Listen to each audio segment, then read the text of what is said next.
Isol Gwegan, égyptologourez, doctores égyptologourez zoken, ma plich, novloa, au studi al an dachenze, bar skolumer, ma vich ba Swansea e Brogembre, ba Strasbourg e Bro Alsace, ba Paris, Belgius, a var ar plas, var an dachen e skolver ar Cairo e Bro Egypt. Mon arrez da furchal Bezioù, mon arrez da furchal en templou kouz, main kouz, goud arrez len ar hieroglyphou, zoken, hag a andre mon bon davel et tout chantek. A mom vont d'ober ur sapre BH ganit, pell eus ar vro, pell eus breiz, apel en amzer ive, betek 3000, 4000, 5000 bloaz et Égypte mokouz giz ma voe d'ar mareze, mais je sa rog mont kuit eus breiz. Pes am mo eve deus chanj dit da studi al an dachenze. Var a zeblant e oas 16 vloaz. Ya, 16 vloaz, goude ma moa sellet ouz ar film La Momie, e galek. Goude bezan be sellet ar film se, meus divizet mont da vezan egyptologourez pa vin bras. Petra ne plij dit kemas e bar film ça. Gret meus an aodegez gant an en Egypt, evidon e oa ur bet hud. Pur zudus, gant ur bern traoù da zizoloid, da d'ober an aodegez ganto, ar skritur, a oa pur zudus ive, peptra, an dezers, ar gou, liou peptra. Desketeus neuze, len a distaga an Egyptian e kouz so ken peseur mod ver gwest da roud an drahe pe ar yezman zo be kollet pe dost. Drugarez da Jean-François Champollion, hag en oa studiet ar main Rosetta, oa skrivet e grecianek en Egyptek hag e demotek a zo ur skritur al eus an Egyptek koz. Hag a drugarez deon, ez eus betu deomp len, a gouzout penaos e veze distaget, pe ne'm beut an lenet ar hieroglyphou. A distaget ive. Tampedan, gouzout a reon penaos e oa distaget ar konsonennou, met ar vogalennou a zo un dral. Moen zo dit diskouedon neuze petai ar skritur ze, ar yesse. Ya, gant ur ger ez, o peus ran, mais on da skrivañ a ze.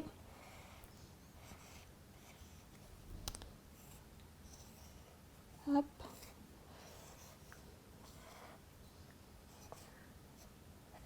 Ze peseur ger mout. Alors, meus on da skrivañ c'hoar C'hoar. gant hieroglyphou. Ya. A ze. Alors, bezez eus sinou ave distaget, a sinou a ro ster menos ar ger. Darede ar bir ar pen kenta, petra dal an drahe. Se ave distaget sen, an drahe te, senet, hag ar plarse a zo didermenus ar ger, o peus ran. Setu senet. Ar meskach sinou phonetek a sinou idogrammek a ben a fin. A goudeze ur geral doare ti a skouer. Ti, ya. Hop. Ti zo ez. Evel un ti. Tos vel ma vichet treset un ti ben a Ya, fin. setu, ya. Alors, menos a gen distagadure. A daoudi, Daoudi, e kerpondi. Daoudi e savoir. Hop, setu. Tanse an doare emañ da skriva deus an ideogrammoù ave kavet e China, petramant e bro Japan, na mem eus doare skriva e? Damzon, j'ai bro Japan et toast a war, ret eve fe gwiriekat gant tud da war japanek, me bezez eus ar kanji, evit gouzout penaos distagan, hag an ideogrammoù ive. Alors meskach sinou evel e hieroglyphou, ya. A ped ideogram ave mosse egyptianek. Kanvedou. A deudou da ben da zeski an nol an eo? Non, ne vez ket desket an nol aneo, desket ve a repouezusan, a dre forz len, a mont warok gant ar yez e desket rewal, setu. A gwestout neuze davant e barzeur beid, skouer, a kaout ur sarkofaj benag, a len piou e barz pe an eus Pa a ve tot. ar yez klasel, e savoir, desket ve ar yez klasel er skolveur, a da houde eus meur a live ou yez disanvel, bon, an a vezan kemad an ol liveou, mais mor peur liesant barek dalen, ya vogerioù, ar sarkofagou, ya neket di ez a ben a fin. Ar yezman bezo restachou, war a zeblant eus ar yezman a zo chomet er mare a vremañ. Dre ar hoptek, ar yez koptek, ar yez a kristenion bro Egypt, a zo a deus yez koz bro Egypt an en Egypt, skrivet gant lizerenou bro c'hez, krestianek, met ar yez a zo vel an evele girioù eo. Da la rede a rabat dia dijonja levem ahe ba bet ar mour krez douarel hag e oa levezon nou o ton a beptu, ne oa ket ur bet Egypt, ne oa ket ur bet kloz. Non, tant bet, non. Les vezonet gant pobou ar reter nesan, da genton tout, pobou bro Nubia, e bro Soudan vremañ, hag e bro c'hez, evel just da roude a romanet. A studi eus ive a dost an dansou. Blant de ber e oa skendidenet gant an dansou a vro Egypt. An reiz, deus ar vugale a chive? Ya, c'hanne moa deskip a ba oe pel dija, an dansou egiptek dreistol, rak damzon jant danserezet a zo kant, brao, ar sonerez zo ken a zo en tannus, a liammede en tampedan gant an en Egypt, setu moa c'hant mont peloc'h studiant ar sevenadur se, o studiant evez an dansou, ave c'hoaz gwelet izioù gande e bro Egypt. Da rede vet dans e hiou roi evel ma oa danset 3.000, 4.000, 5.000 bloaz. Ba, cheñchet eve zo bet un traoù, e dreistol e pad an ugen vet kantvet, a ba l'amour d'ar politikerien, d'an islam ive, an islamistet. Alors bern traoù zo bet kollet, stad an dans bremañ e bro Egypt ne ket ken mad hag e oa en amzer, skleri, me ya, bon, ar speret zo bet miret mun mestra, ar speret zo bet miret. Hag a he dedenus ken eo ive pa ve studiet a dost an dansouze war a zeblant peogwir ez eus ar wezioù ur ster gant pep dans. Moen zo dit diskouez dom, jeus var? Alors ya, tu zo din ober ur pazen bennak, e en Egypt eo en dans brudet kenan, a laket e veze an diouvrech e gise, A eus d'ar pen. a eus d'ar pen a gise. A se a zo un arroez bennak, eve just ne ket... A lardom jeus var, lardom pesar arwez e oan drase a eus d'ar pen. An arroez a oa kerniel ar zaout. Kerniel ar zaout, hag ar zaout a zo liammet ur douez brudet kenan a tor, e kargez ar rantez, ar levenez, an dans ar sonerez, ar maouezet a gal. Hag ober an arroez se o tañsal e oa an doare da enkorfan an douez a tor. A se eve gwelet e meur a bezioù en templou e pepler. Da la rede doare pedi an doueiez, pe doare tapout galoudou an doueiez? An daou. Pedi an ei, tapout e galoudou, enkorfan an ei e ben a fin. An daou. An dans a zo an doare da chom yar a gorfag a speret, da vont peloc'h ur beu esperet el live, da tizout al live ueloc'h. Kevrinel eo ben a fin. Hag a e velan just rokein a ze leor gant ur plac'h o tañsal, e gueule ve mat ez eus doareoù a vechou tost eus ar yoga, ar mem eus speret nage? Ya, moar vat, ya. Ur sort yoga eo, un dra korfek, un arz, hag un dra speredel eo ive. Pep tra zo sakre bro Egypt forz penaos, setu perak an dansou ive a zo sakre. Un arroez a zo a dra un pep dans, pep blid, pep pazen. Bon, ne kedez evidon ar skantourien hag evidon dreistol divinan. Pe sort arroez a zo a dra un pep dans, mais sklere ez eus unan forz penaos. Evel er yoga, ya. Alors yoga danset. Ha teteus a penaos ar skoueral metre da reiñ deomp eus an dansou, pe da ziskouez deomp? Alors, ya, meur a hini. Tu zo din kregi gant an drahe. Ma ouer mat. Ya, setu merriat o tañsal hag o sevel ar paou. Sevel ar pao, a he eus studer sellout ouz ar biz, a ve anvet ar biz hud e bro Egypt, e gise. Hag an dahe a zo un doare da lakat an douet da vez an pedet en dans, da vont war gant al lid. Pep tra a ze a zo arwezel. Ar neuze kemerom pep tra, just var, da zigata sevel ar paou pe Peta dal vandrase. Alors, un al am eus aze, un tamm excleor. Sevel ar pao, alors... Ah, savet ave ue lavar, dar French cancan. Alors, sais-tu, ya, mais aratos, hag un histoire mythologel ez zo adrin, pa oa bet krouet ar bed, an dud hag an ol douet, devez bennak evit meur a begou, an eol neus divizet bezan mouzet, mouzet e oa pa l'amour d'ar douet al, hag evit lakat an ean da lurc'han a dare, da vezan laouen a dare, e ver a tor, neuze, an inig an kernil, en deus divizet sevel e bros, evit lakat an ean da welout etre e diwrar, hag evit lakat an ean da c'hoarzhin a dare da gaout ar c'hant da lurc'han.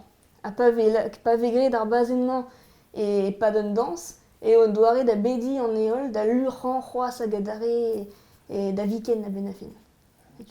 Pale bezan diskouez ar pez a zo etre an diwrar. Hag ar biz hud, ma relez diskoe deom, Dise, Se Baz hud Harry Potter. Setu, A peta e an arwese. Studiadennoù a zo tro d'an arwese, nous on ket c'hoaz resis an istor. Pe se liam a zo gant pe se istor mythologel, se zo c'hoaz bez studiet ez uande, me ive a zo klas gouzout, me sklereo ez eus liam gant an hud. Skrivet e bopret ar ger heka, e kichen entresadenouze a heka a dalvez trao hud. An hud trao burzulus a trao edis, me bon, rede deomont pelor war studiadennoù, quoi, evit gouzout ar ouezioù, pep pazen, pep bis, pep tra, quoi. Istor ar biz ave kavet dive gant ar gristenien kouz pa ve treset a c'hrist d'ar poenze, vichet treset ato gant ar biz penons ar biz an daou viz savet evel un diskonter hag evil an nol diskonterien a vichet pe amman ar geltet pe ar bet a bez ez eus ato an dra bennak hud gant ar biz. E meur a seven a durioù ben a fin, ez eus liam gant ar biz.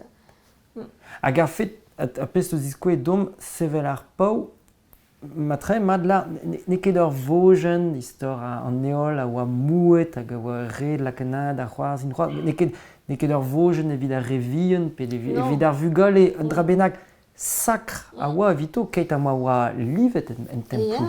Evit ya. Moen zo dit kontet dom, just war blant de ber oa ken sakr a ze, a ne ket just ur vojen an historik. Ken sa, pep tra zo sakr forz penaos vor Egypt neus troc'hebet tre ar bed pemdezek hag ar bed religiel. Red e lidan an natur, bepret. Bezan trugarecus evit ar pez ave bevet war ar bemde. Pep tra zo ar ouezel zo kevrinel zo sakr. Setu ne ket tro bet ar vugale, an ol a war an istorioù-se, an ol a zo bet savet ar seven a durement, hag a lidou, an dansou, pep tra a zo liamet ouz bet an douet.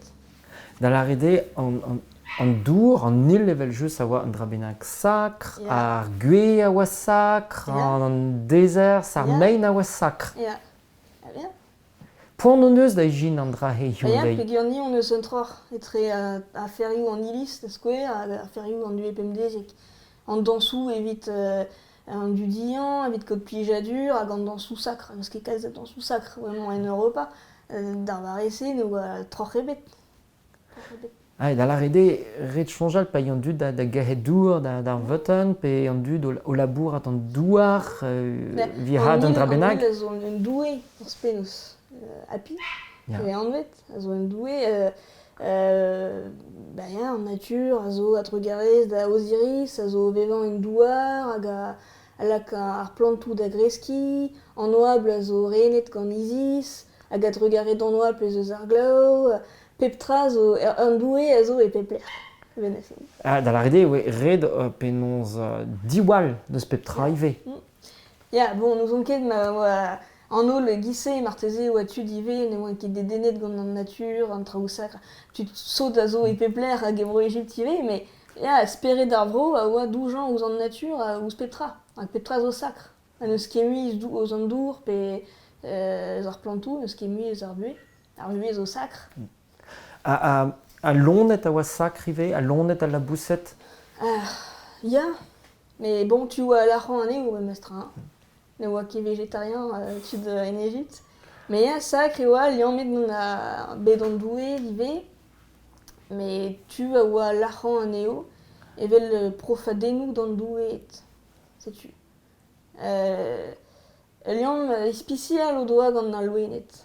Ne ket evel e bro indiap e bro youal er man eve ket debret loenet ban loenet pe debret loenet e bet ket nevet. Pro Egypte e oa debret a loenet, l'arret aneo, mais normalement ne evit ur pal ispicial. Evit ur pal ispicial. Ya. Si tu perak eve gwelet er bezioù ur bern tresadennoù izel vosou gant lazadennoù saout dreistol, loenedal mais saout dreistol, mais sklere e liamet ouz bet an douet. Hag ar merc'hed a he ve kavet war an fotoioù eus diskouezet dom merc'hed an ternoaz, brounou inoaz o tañsal. Pez ur plas noue ar merc'hed d'ar poent-se? Alors, plas gwelloc'h eget er broioù-all d'an eveleb mare, se zo skler, galoudou o doa, an o doa ket er broioù-all. Tu oa deo dimezi gant ar re o doa ran, terri an dimezi, labourat, ober reiz gant ar re o doa ran, ar raok an dimezi, eve, ne oa tabou ebet e keñver ar reiz. Keñver ar c'horf dre vras. Ar c'horf dre vras. Oa netra difennet. Nebeut aneo zo bet e pen ar stad, ive. Da re Cléopatra, ni vrudeta. Ya chipsout, ive, ames Nefertari, reoual in ket gwall anavezet gant an dud dre vras. Bon, nebeut aneo, mais e touesk an u elidi, ar maouezet, bern aneo da nebeutan a ouig e skrivañ, lenn a skrivañ. Da la rede oa skolioù evit ar merc'hed d'ar poent-se penonz oa desk gato? Non, oa ket skolioù evit ar merc'hed ispicializet evit ar merc'hed, mais gout a ouzon me oa nebeut aneo, kazig aneo en u elidi, a ouig e lenn a skrivañ desket ganto e touesk o fammi, pe gant a skrib ar geriadenn, a skrib ar c'hevras, n'ouzon kere, mais nebeut aneo a ouig e skrivañ. Douez ar skritur, sechat, zo ur plac'h.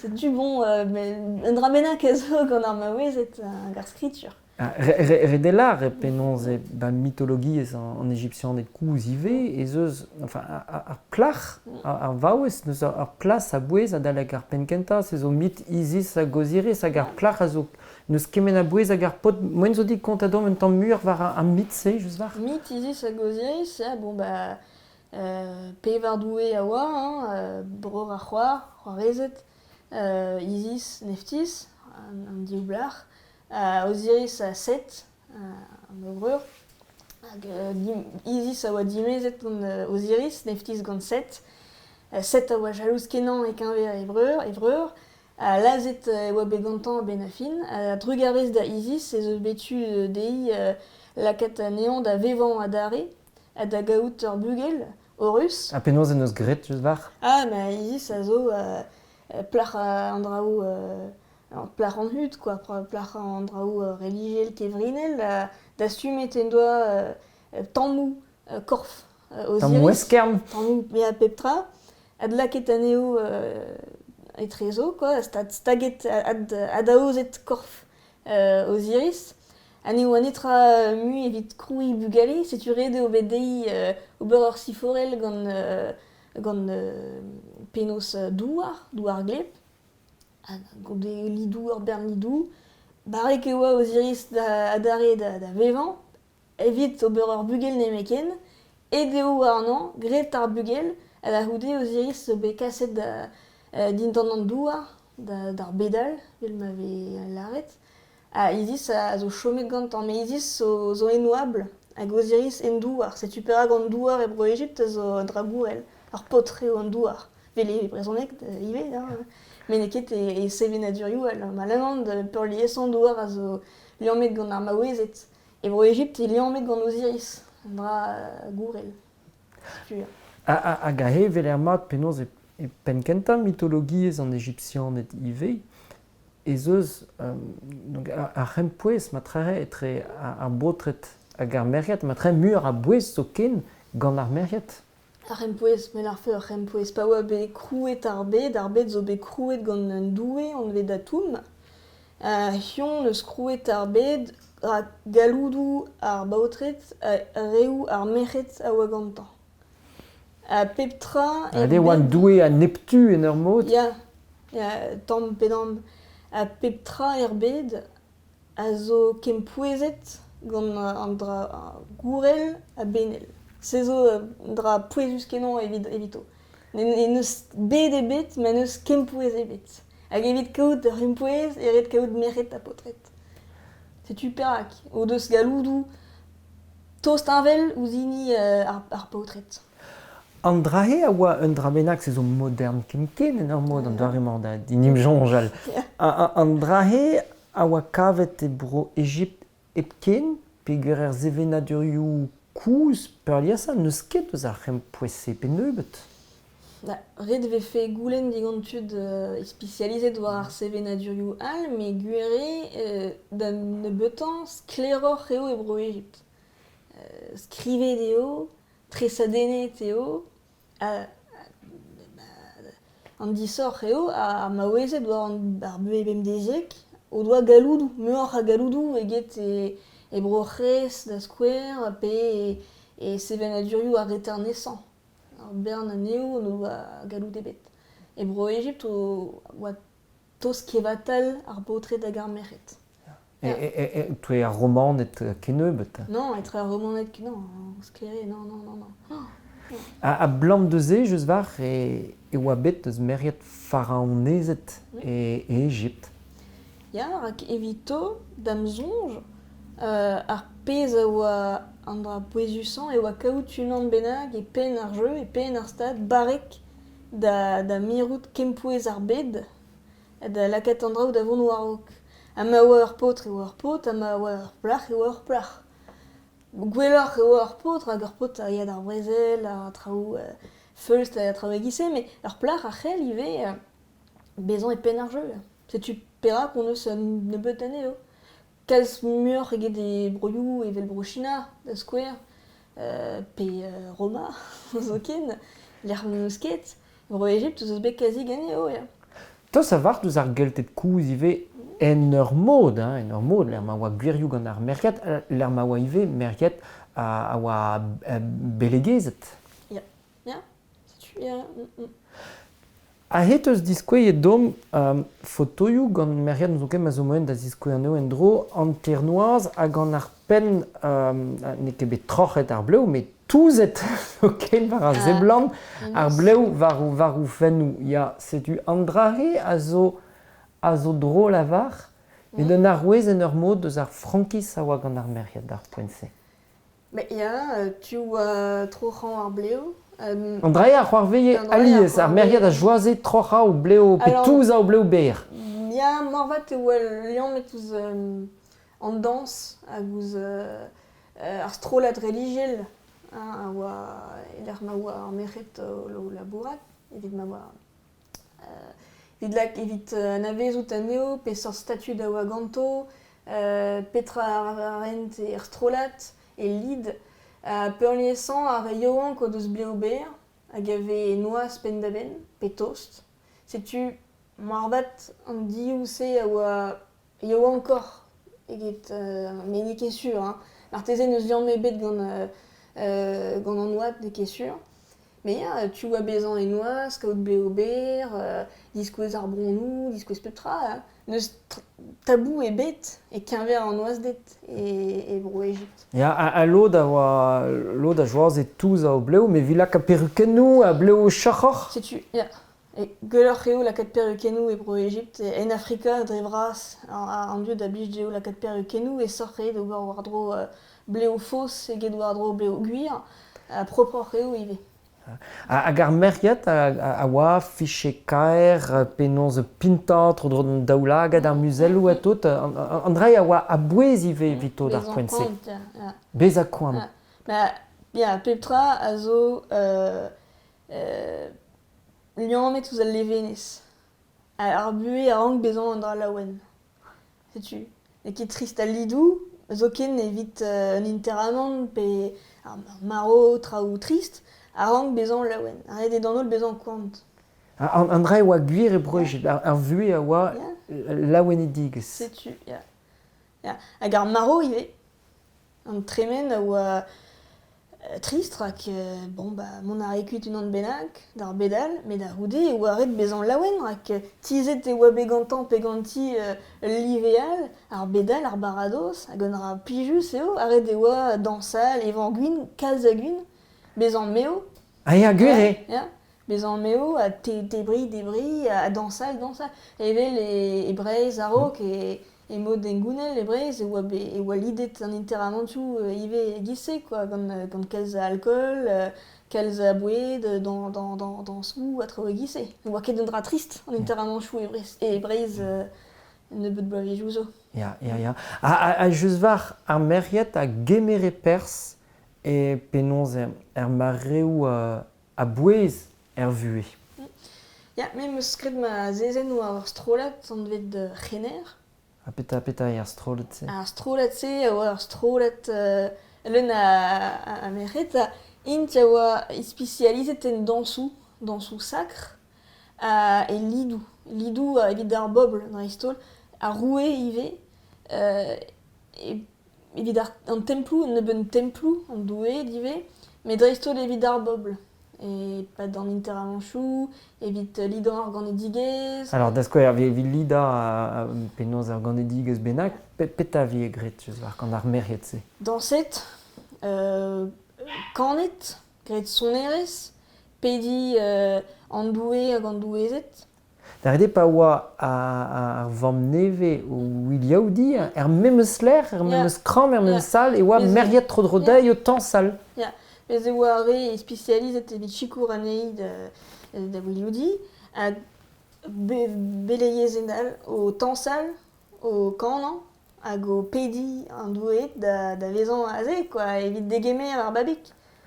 Ya. An dreiñ zo spontez evidon pa jonger e ar vamm neve an ospital e unan pe gant an tad a vechou hag ez eus tuyojou, trouzioù mekanikoù pepler, hag e bro Egypt e oa dansou a kan, a ploujadur. Ya, me ar gant e digez a zo ar mare dangerus ive, rak nent eo etre ar bedal, ar bed a vremañ, bed an douet, bed an douet fall ive, bed an dud, a rede lakaat beur ur bern lidou a dansou sakr, evit lakaat an douet mat, a re a zo aze evit chikour an dud, da chikour ar vamm, a da chikour ar babek o tont. Etu. Evel ar maro, ar gant e digez hag ar maro a zo daoudra arvel e bro Egypt. Hag ar maro, just var peta vie gret gant ar strolat merc'hed se. Pa oa laket an hini maro en e oa danset tro d'ar be, laket bouet, lazet loenet, roet profadennoù an hini maro, hag evit stalian anean pe anei, e oa ret ober lidou especial hag e touesk ar lidou se e oa dansou sakr. Gant gwin, gant loenet, gant ar c'henerout a merc'hed em eus studiet, hag a reze a danse, a kane, hag a enkorfe an douez ator. Dre ar gwin, dre an dans, dre ar sonerez. An dra zo drôl, pe gant bezo bet da seven a durioù, la matue, just var, merc'hed da yudal, da lava kentor, da huchal tro dro d'an inimaro e pat pel amzer evit diskouez an tristidig, e sa ar hag a hemou do lardom penons e oa en ur mod ar kontrolmek. Alors, bez eus ive, merc'hed o vlejal o vezan trist oa ent ar be.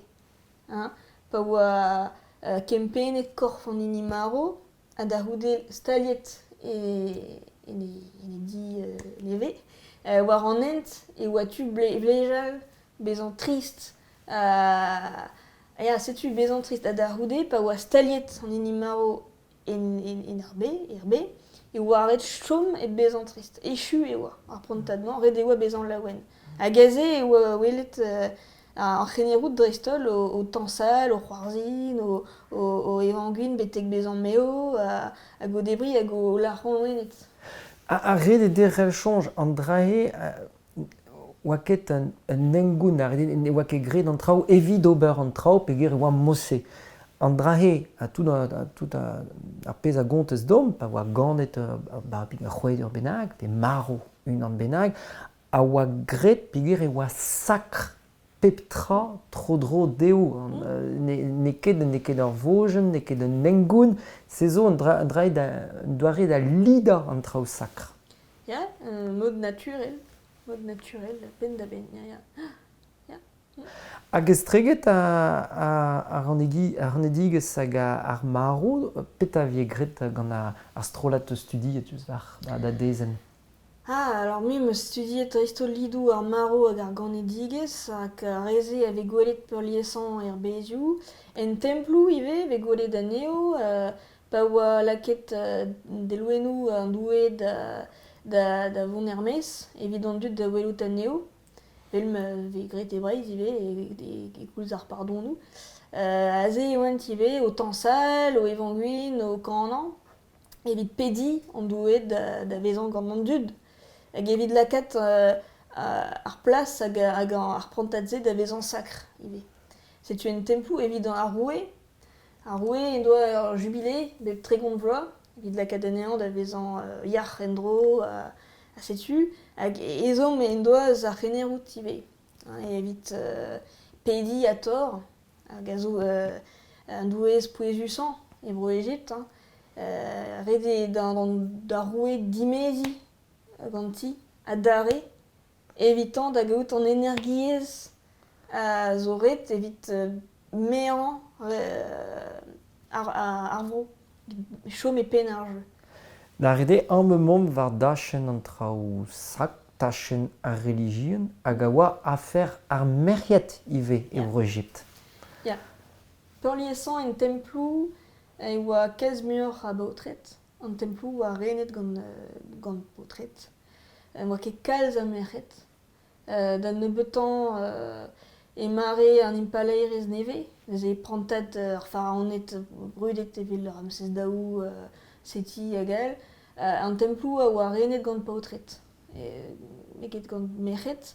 Me ar merc'hed a oa evit ar bobl, evit ar roue, evit al lidou pemdeziek, al lidou kuzet an tammig. Petra dalv al lidou kuzet. Kuzet e kontrol eus ar religion officiel, religion an templou. An dra kuzet, an dra evit ar maro, ar ganedigez, an dra ne vezon ket diskouezet da real, ne vez ket foran. An dra foran a zo afer an templ hag afer ar baotret. Traoù ar bobl, traoù ar buem deziek a zo afer ar merc'hed kentor. Daoust ma oa ive, merc'hed e pouezus a galoudus kenan e templou zo, File, temple Isis e sud bro Egypt e bro Nubia, oa renet gant merc'hed. Bez e oa ur velez brudet kenan, ini a zo dimezet gant doue, l'épouse du dieu e galek, a hi a oa ini galoudusan a pouezusan bro Egypt. Meur eget ar potret. Mais bon, an aferal e oa ive, ne oa ket enol templou, y a un troc'h a zo bet d'or prantad zo etre ar merc'hed hag ar potret e kenver ar religion. Me peseurt pers noe ar merc'hed, ben templou a vi renet gant ar potret, pe ur pers noa memes tra, hag ar plas o doa. Ben an dansou, peur liesan, an dansou sakr. Ne ket skler petra oa tu deo ober e kenver delouen an doue. Non, malamant ne oa afer ar potret. Mais ar pez ave sellet en templou ganto, gant ar merc'hed a zo kentor an dansou. An dansou da vare ar pèlerinage, pa oa laket delouenou an douet da vont ermez. Aze oa goulennet digant ar merc'hed don a dansal. Vid an traoù e oa potret kentor. A pez eus kont dom diwar, just var, pa tue ur c'hwed ur neve ar bedman, pa ye an ket eus ar bedman eve, a oa gwir evit an ol dud, evit ar bob e Bro Egypt, petramant ne oa afer an noblans epken hag ar merc'hed ze, piv ar merc'hed ze, hag yon merc'hed eus ar bob ive, petramant merc'hed eus an noblans. Ah, se zo diez da c'houzet. Hag don eus ket kazañ an noioù. Pa on eus an noioù, ya an noioù merc'hed an noblans, an uelidi, sklere, me evit an danserezek boutin, nous on ket c'hoaz, piv int.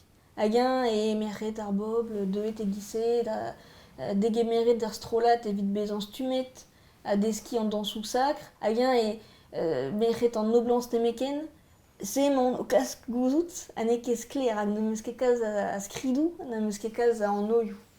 Ar pez o sur eo are e pen ar jeu a oa merc'hed ma ouezet an noblans pe familh a roue zo ken, merc'hed a roue, c'hoarezet a roue, a oa ive pen ar stroladou-se, ar stroladou c'hener, met de kenver an danserezet boutin ne ket skler tambet, nan, ne ket skler. Hag an drahe a zo be echu a greiz tot, pa oa bet aloubet Bro Egypt, pa oa gwannoc'h Bro Egypt. Ne ket echu a dol trum c'hoaz ne ket skler an traoù. Gouzout a reont evit sur pe kazi sur e oa c'hoaz an ezo da vare a romanet. Bezon eus skridou de gaset gant tud ar varese, a lar o deus sellet anezho en templou pe o lidan inter an chou pe troedise, hag a o tansal, hag a oa an evelebre egit are ave gwelet ar bezioù an amzer koz, neuze sur eo da vare a romanet e oa c'hoaz an ezo. A penaos a perak inet da get nous on kere normalement gant a gristeniez force penaos e oa echu an templou e oa echu lidou en gounel e gise. Marteze e oa be echu an lidou gant ar strolat trener a rok, men ne ket skler. A daou digas chonj, vel ma lar alies Cléopatra, se zo var ur prantat amzer ir sponteus evidom. Cléopatra zo vel ma lar tostor deus an iPhone eget tostor deus penkenta Egypt mokouz, quoi. Ya. Andrei zo var ur prantat 3000 bloavezh. Ya, da ne betan, ya.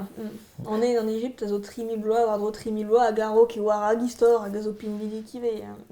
Pe an eus souezet rannout ar muiañ, tout pest eus studiet war dachenn an Egypt. Galoud a plas ar merc'hed gevredigez, met de religion nive. Blam de berri oa ken souezus evidot.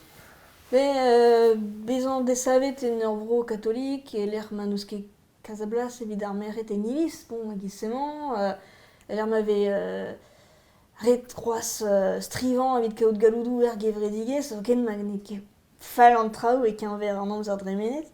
Gwelout e oa ar sevenadur ken koz, hag e doa roet kemen a galoudou d'ar merc'hed a oa en dra souezus, me mestra...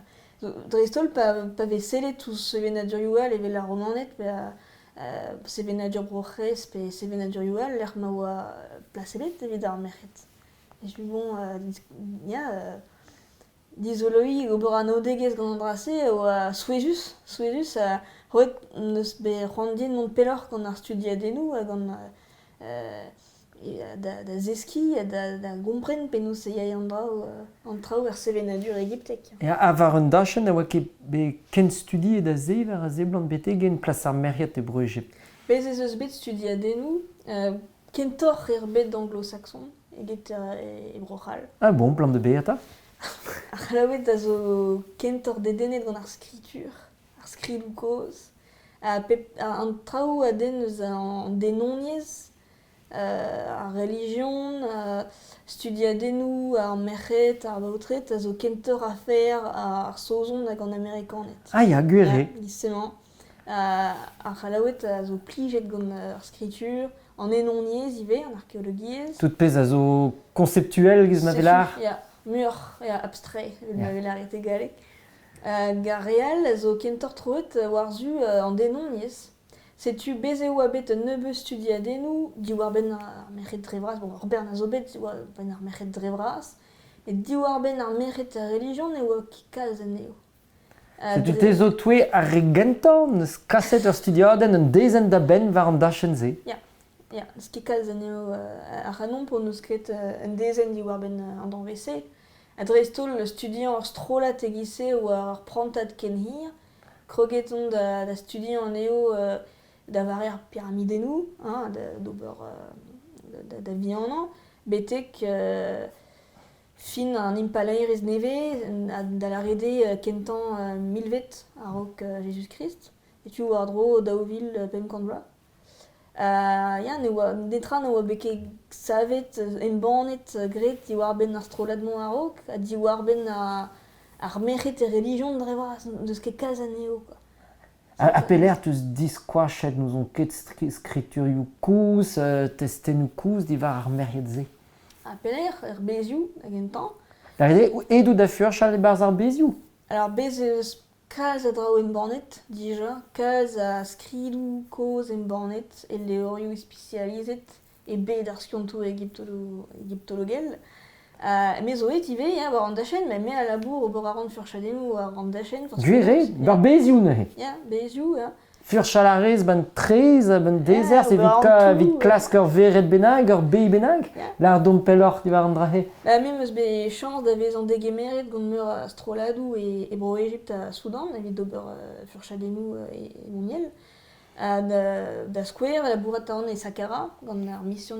Clairement, Saqqara. Saqqara zo e kichen Cairo, e kichen Giza, ive.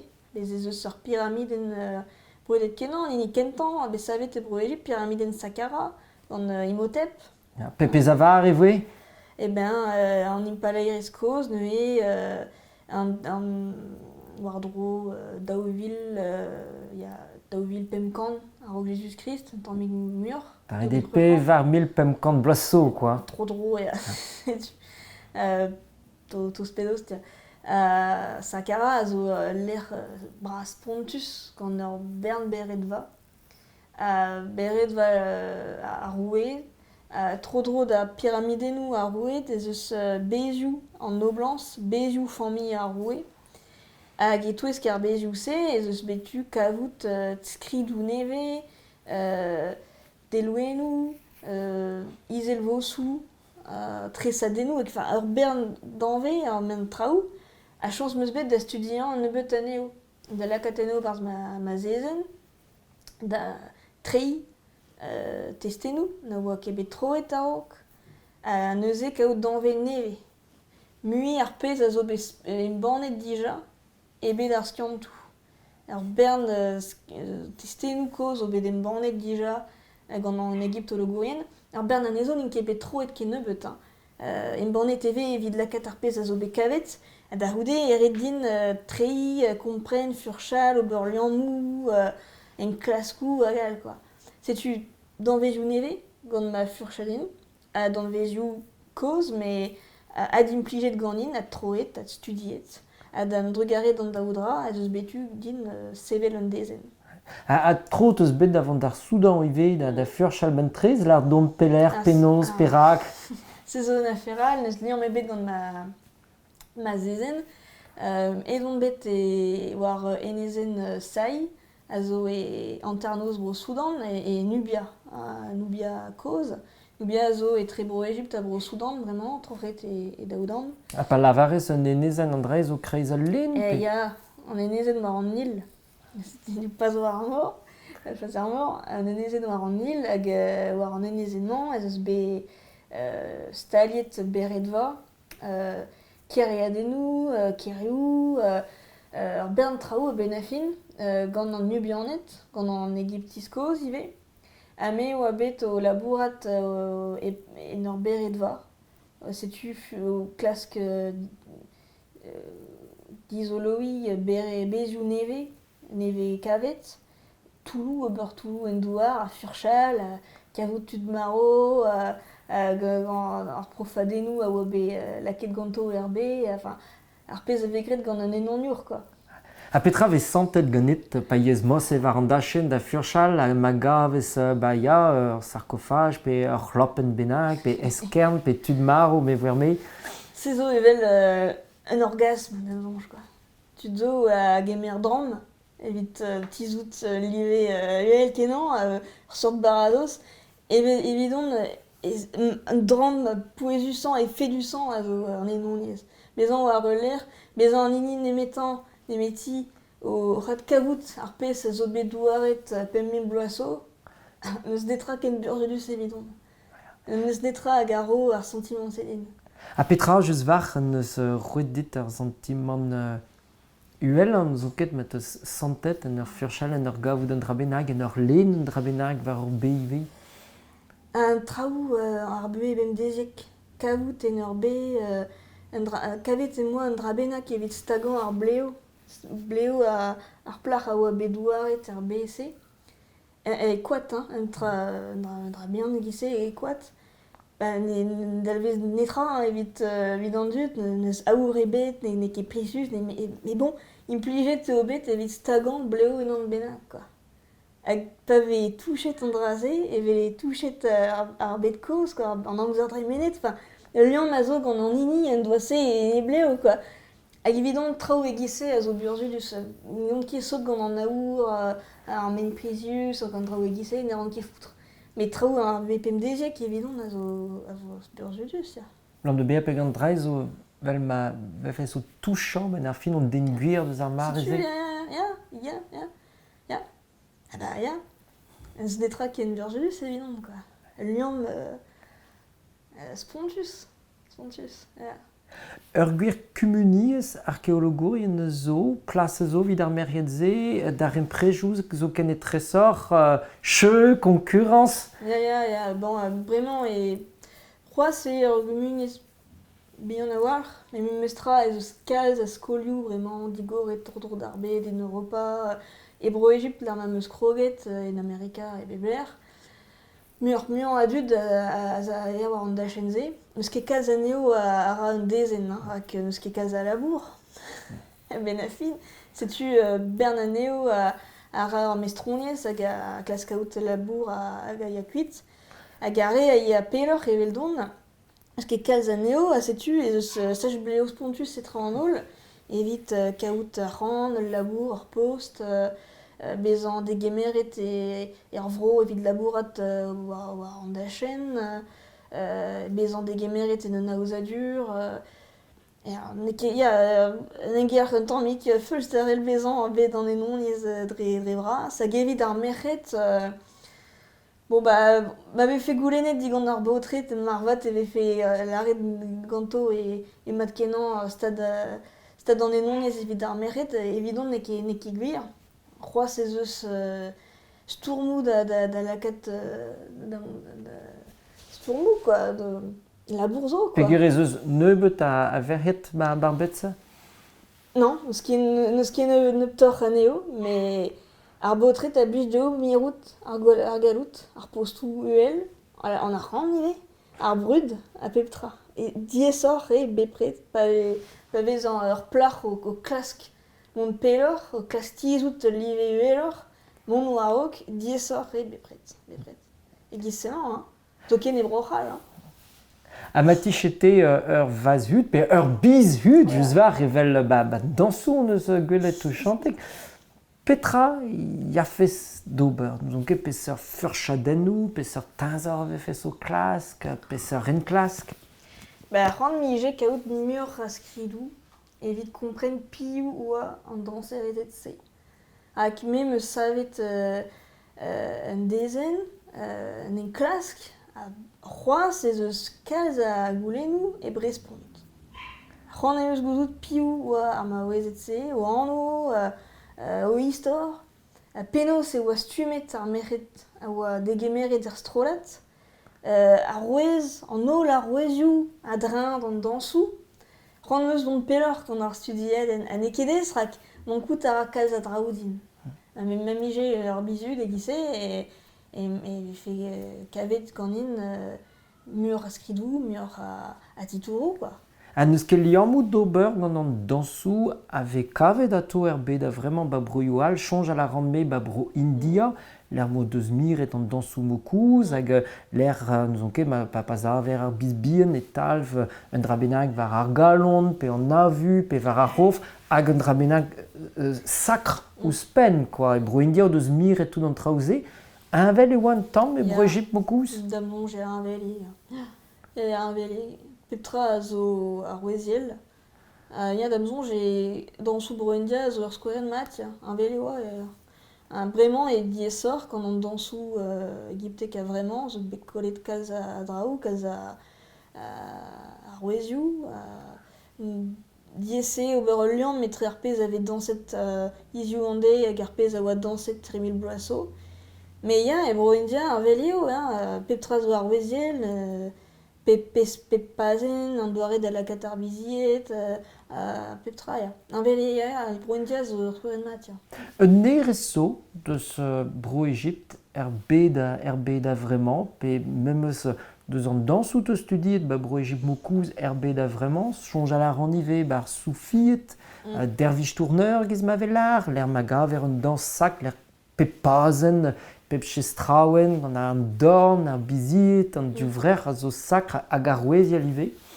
Ya, bet kevrinel, speredel, zeus bet miret traoù, se zo skler, ive e dristol e ar kristeniez. E pes ar mod eus e? Ba, tu zo beur marteze ul liam etre Marie, Joseph a Jésus, a Isis, Osiris a Os, an evelep famille, an evelep Shema eo. Tet oa laret ar biziet e vid ar kristenion, ba ya, ar wezioù e gise, ar groaz zo ken, a zo anvel, ar bern ar wezioù a zo anvel ar kristeniez, hag bet speredel drevras ar soufi egez, eve just, ya, se zo skler. N'ar idez eus ur ster, quoi. Neus ket un troc'h e barz ar ster, me ur ster zo bet. Ba, istor mab den. Damnon, ya, petra zo liamet farz penaos. Petra zo liamet. Hag un nerezal a fet nous on ket gwirioù ar merc'hed per pez deus gwelet e bro Egypt ave fet mat dom nous on ket pe ad perreni en ar mod. Ad perreni, mon kentor. Neus ket kaz a draoù zo chomet, men eus aon. Me ret ve fet deomp ad perreni kaz a draoù. E kanver ar merc'hed. En nature, eve. En nature, en écologiez moderne, a zo tostre ouz an doare da vevan a da doujan ouz an nature en Egypt, se zo skler. Me l'ar fe ya ar bet speredel, an nature, ar maouezet, an nebeutañ, ya. Pen pa jonges, ba plac'h yaouank hag a oa 6 vloaz hag a oa sell deus fe ma momi penons da ran tele, peus ar sinema, hag evelez an nen teus gret bet egen, peus ar chonj a dodet. Là où non, même tizet ma fall, bez eus ur bern dud o deus un vreoù, un vreoù ar vugaleach, an e an morse o deus ket tro da lakat o munvre da vez o gurion, hag o deus keuz a red o bue, me meus ket keuz, me meus tizet ma fall, dek vlog ou ar vachelon, setu ar pez ar c'hellfe c'hoar vezout din, neve fe ket grevus bezon ar pez am war rand da vezan. Se zo un dra enfin, burzudus, quoi. Tizet eo, quoi. Ken derre lan, on a ran waro, ko beur a ran studiet denoual, on e klaskerez zo ar ranon, farz penaos. Ken derre lan, se zo dreist. Me tizet eo, rede. Ran e moa bezan egyptologorez, me zo egyptologorez. La ouen on fier on, quoi. Neus ket kaz a dud ar c'hell la rout kemese, mestra. Ya. La ouen spontus on, an dra. Spontus.